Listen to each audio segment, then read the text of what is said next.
साथ है पूर्व मंत्री कैप्टन अजय सिंह यादव। और आपको बता दें, जिस तरीके से देश प्रदेश में कृषि अध्यादेश को लेकर के किसानों का आंदोलन लगातार चला हुआ है, उसको लेकर के एक बार बात करते हैं। क्योंकि क्या कहेंगे, अकाली दल ने कल एनडीए को छोड़ दिया, किस रूप में आप देखते हैं?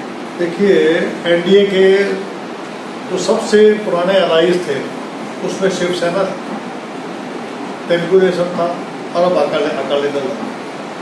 धीरे धीरे करके जो इनकी नीतियां हैं, जो जन विरोधी नीतियां हैं, और राज्यसभा में विशेष तौर पे जिस तरीके से उपसभापति ने बगैर डिवीजन के, जबकि आज बल्कि पेपरों में आ रहा है कि उपसभापति ने ये कहा था कि वहाँ डिवीजन की मांग नहीं की, लोग अपनी सीट पे नहीं थे।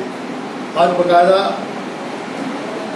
ये ऑन पेपर आ चुका है कि लोग अपने सीटों में खड़े थे। अगर एक भी आदमी डिवीजन मांगता है तो डिवीजन होना चाहिए था, उसको धक्के से पास कर दिया। बिल्कुल उनके पास मेजॉरिटी नहीं थी।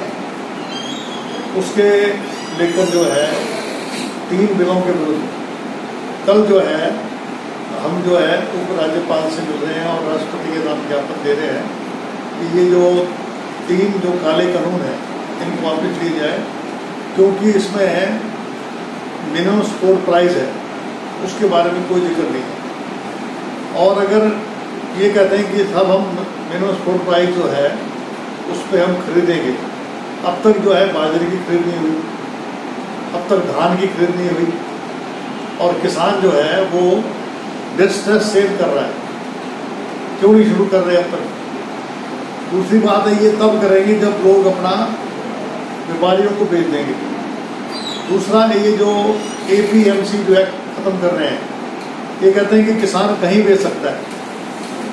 किसान कहाँ जाएगा? ये कहते हैं कि अब यहाँ से चेन्नई किसान जा सकता है क्या?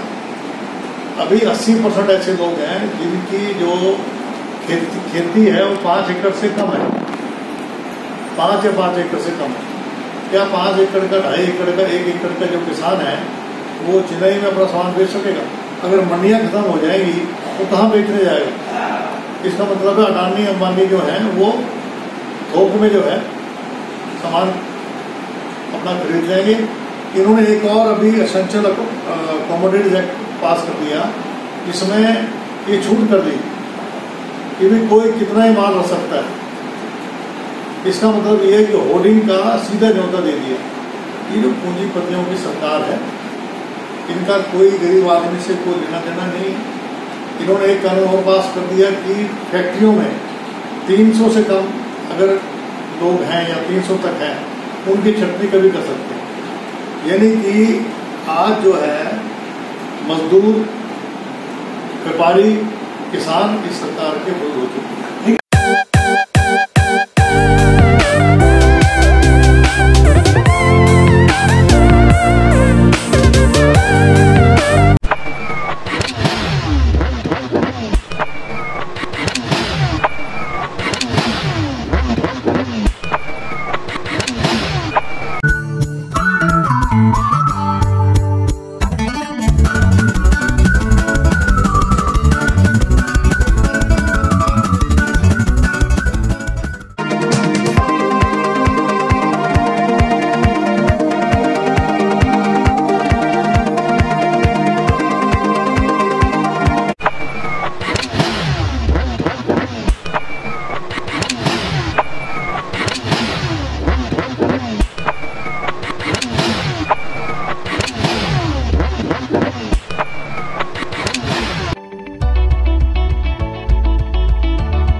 बात करते हैं तो कई लोग कहते हैं वो अडानी अंबानी को जो बनाया है वो सबसे पहले आप ही की सरकार में बने हैं और आज वो लोग आप ही को आंख दिखा रहे हैं। नहीं, तो ऐसा नहीं है।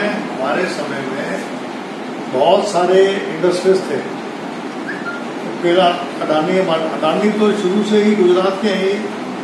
इनका सीधा संबंध हमेशा जब ये मुख्यमंत्री थे तब से इनसे संबंध रहे हैं और ये तो केवल 3-4 घराने हैं उनको फायदा कर रहे हैं। अभी इन्होंने आपको पता होगा एम्बियंस मॉल है, ये जो है अवैध तरीके से बनी हुई थी। इन्होंने एक एक्ट पास कर दिया पार्लियामेंट में जिसमें अवैध कब्जे कर रखे उनको हम जो है पास कर देंगे। वो इस तरीके से कर रहे हैं, केवल पूंजीपतियों का फायदा देख रहे हैं। सत्ता पक्ष ये कह रहा है कि जो किसान है वो तो अध्यादेश से खुश है और जो विपक्षी पार्टी है वो किसानों को भड़का रही है। ऐसा है, जो ये लोग बात कह रहे हैं वो जमीनी बात नहीं कर रहे। किसान जो है पूरा विरोध में है। आज आपने पूरे हरियाणा के अंदर ये हाल था, ठीक है ना। हमारे यहाँ महेंद्रगढ़ और रेवाड़ी में किसान यूनियन इतनी एक्टिव नहीं है, लेकिन अगर आप देखें इस साइड में पूरे नॉर्थ में पूरा इधर जो है आपके रोहतक झज्जर वगैरह सब जगह किसानों बड़ा विरोध किया। यहाँ पर जो है जो किसान यूनियन है हमारी इतनी स्ट्रॉन्ग नहीं है, अदरवाइज जो है अंदर से लोग सुलग रहे हैं। एक बात आ रही है आप लोगों की तरफ से कि जेजेपी जो इसकी अलायंस पार्टी है जिसके दम पर सरकार बनी हुई है भाजपा की, उसको भी इस्तीफा देना चाहिए। दुष्यंत चौटाला को लगातार आप लोगों भैया वो तो कुर्सी से चिपके हुए हैं ना, उनको तो कुर्सी का आनंद मिल रहा है। 9 10 11 महकमे मिले हुए हैं, उसको सत्ता छोड़ेंगे। आपको नहीं लगता फिर आप लोग खामी का विरोध करते हो बीजेपी का? रोटी से खाना खाएंगे, यानी ना साग ना सब्जी मिलेगी ना दाल मिलेगी, रोटी से और फिर अपना तवे में खाए जाओ, ठीक। उनके कहने से क्या फर्क पड़ता है? तो देखिए ये थे कैप्टन अजय सिंह यादव जिन्होंने साफ तौर पे कहा है कि विरोध इसका होगा बिल का, और ये कहीं ना कहीं किसानों के हित में नहीं है। और किसान जो आंदोलन कर रहे हैं वो स्वयं कर रहे हैं, सिर्फ कांग्रेस पार्टी का उनको समर्थन है। कैमरा पर्सन पंकज के साथ मोहनलाल, HR न्यूज।